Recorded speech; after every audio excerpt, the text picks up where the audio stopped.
एक दोन मुद्दे महत्त्वाचे आपल्यासमोर ठेवायचे होते. कॅबिनेटची बैठक संपल्यानंतर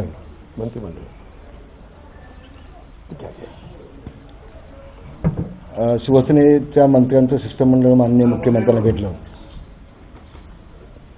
शिवसेनेच्या मंत्र्यांचं शिष्टमंडळ माननीय मुख्यमंत्र्यांना भेटलं. मला वाटतं आता आपण हळूहळू आवाज वाढेल ना.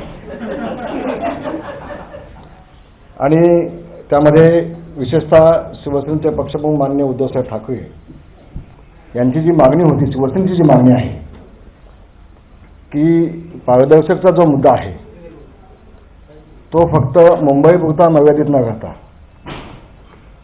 महाराष्ट्रामधल्या सगळ्या महानगरपालिकेमध्ये पारदर्शकता झाली पाहिजे. विशेषतः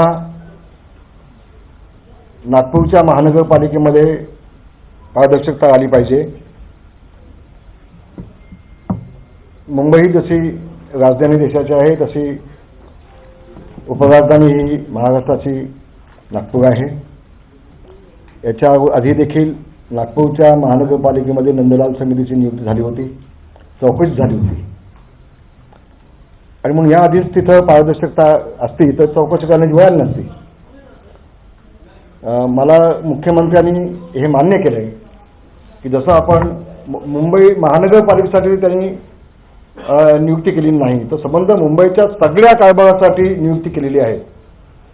उपलोक आयुक्तासाठी शहरासाठी ही समिती नेमली आहे. ती त्याचा खुलासा त्यांनी केला. मी त्यांना धन्यवाद दिले की आम्हाला असं वाटलं होतं की फक्त मुंबई महानगरपालिकेलाच त्यांनी फक्त आरोपीच्या गुंजात उभा केलेलं आहे की काय, तर तसं त्यांनी स्पष्टता अधिक त्यामध्ये आणली की मुंबईमध्ये ज्या ज्या कामं होती शासनाची देखील त्या सगळ्या कामासाठी ती समिती नियुक्ती केलेली आहे, सगळ्या कामाची. तर ती अधिक स्पष्टता आज त्यांनी तिथं आमच्यासमोर ठेवली. हे मला आपल्या सगळ्यांना सांगायला हवे. आणि तशीच मग ती नागपूर महानगरपालिकेमध्ये देखील आली पाहिजे. विशेषतः तेही त्यांनी मान्य केलं. विशेषतः जिल्हा परिषदेमध्ये देखील आली पाहिजे. कारण एकदा पारदर्शकता हा शब्द आला की तो मग खालपासून वरपर्यंत सगळ्या ठिकाणी हवं. तो जिल्हा परिषदेला देखील एक वेगळा अधिकारी नियुक्त करण्याचा निर्णय त्यांनी आज समिती नेमण्याचा निर्णय देखील दिला. आज त्यांनी सांगितलं की आपण जिल्हा परिषद देखील आणू, आपण जिल्हा परिषद देखील आणू. विशेषतः कॅबिनेटसाठी देखील जी मागणी होती आमची, माननीय मुख्यमंत्र्यांचं असं म्हणणं आहे की आपण गोपनीयतेची शपथ घेऊन आपण कॅबिनेटमध्ये येतो. तर ज्या व्यक्तीने गोपनीयतेची शपथ घेतलेली नाही अशी व्यक्ती इथं येऊ शकणार नाही. आम्ही अशी विनंती केली आहे आपण घटनेमध्ये कायद्यामध्ये दुरुस्ती करून घ्यावी, तसा प्रस्ताव पाठवावा. केंद्रामध्ये आपल्यासारखा राष्ट्रपती आपले आहेत. आणि म्हणून अशा पद्धतीचा निर्णय झाला तर एक क्रांतिकारी निर्णय चांगला होईल. आणि संबंध देशामध्ये सगळ्या ठिकाणी सगळ्या मंत्रिमंडळामध्ये देखील लोकायुक्त असतील, विरोधी पक्षी असतील, राज्यमंत्री असतील, पत्रकार देखील असतील. आणि मग पारदर्शकतामध्ये अधिक स्पष्टता येईल. तर तेही सूचना आम्ही त्यांना केलेली आहे. त्यांनी सांगितलं सभेचा पुन्हा आपण बसू आणि आपण योग्य तो निर्णय घेऊ भविष्यामध्ये, असंही त्यांनी आज आम्हाला आश्वासित केलेलं आहे. दुसरी गोष्ट, महाराष्ट्रामध्ये मोठ्या प्रमाणामध्ये आज देखील शेतकऱ्यांची आत्महत्या होत आहेत. आणि म्हणून शिवसेनेची मागणी अशी आहे की जशा पद्धतीने मागाशी जो इथं एका पत्रकारांनी सांगितलं की उत्तर प्रदेशमध्ये माननीय पंतप्रधानांनी सांगितलं सत्ता आल्यानंतर, सरकार आल्यानंतर पहिल्यांदा आम्ही कर्जमाफ करून टाकू. महाराष्ट्रामध्ये त्या शेतकऱ्यांनी काय पाप केले?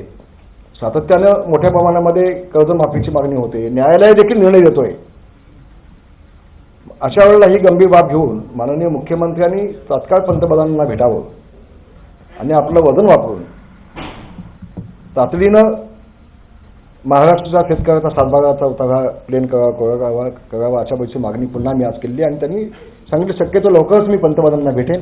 या संदर्भामध्ये विषय अतिशय गंभीर आहे आणि याबाबतची दखल आपण सगळेजण घेऊ आणि लवकरात लवकर कर्जमाफी कशी होईल याचा निर्णय आपण घेऊ अशा पद्धतीचं देखील आश्वासित आज आम्हाला शिष्टमंडळाने आमच्या त्यांनी दिले आहे. हे दोन मुद्दे मला आपल्या नजरेसमोर आणले. मुख्यमंत्र्यांनी जे म्हणलं होतं की शेतकऱ्यांना कर्जमाफीसाठी भाजप योग्य वेळ आलेली नाही, तर त्या वक्तव्याची तुम्ही सहमत आहात का? नाही, योग्य वेळ कुठलीही आपल्याला सांगता येणार नाही. आणि माझं अण्णा दोषी नसल्यामुळं मी काय ज्योतिषाकडे पाहिलंच नाही. तेव्हा यातल्या बाबतीत आमची मागणी अशी आहे की आपण पंतप्रधानांना शक्यतो लोक भेटावं. आणि मला विश्वास आहे मुख्यमंत्र्यांचं वजन अतिशय चांगलं दिल्लीमध्ये असल्यामुळं लवकरात लवकर कर्जमाफी होईल अशी अपेक्षा आहे. सर एक सवाल है, क्या वही आप नागपुर के लिए मांग करने वाले हैं? हमने मांग किया है, नागपुर के लिए ही नहीं, जिला परिषद से लेके विधिमंडल तक, सॉरी कैबिनेट तक, मंत्रिमंडल के बैठक तक सब जगह पारदर्शिता होनी चाहिए. सब जगह पे लोकायुक्त चाहिए, सभी जगह पे विपक्ष के नेता चाहिए, सभी जगह पे पत्रकार चाहिए. तो अधिक स्पष्टता उसमें आ जाएगी पारदर्शिता के लिए. ये हमने मांग किया.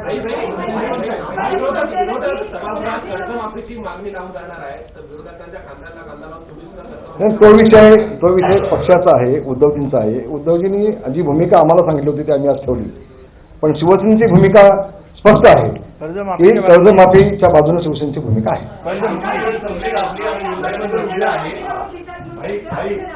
राजीनामे सध्या खिशातनं काढून ठेवले आहेत.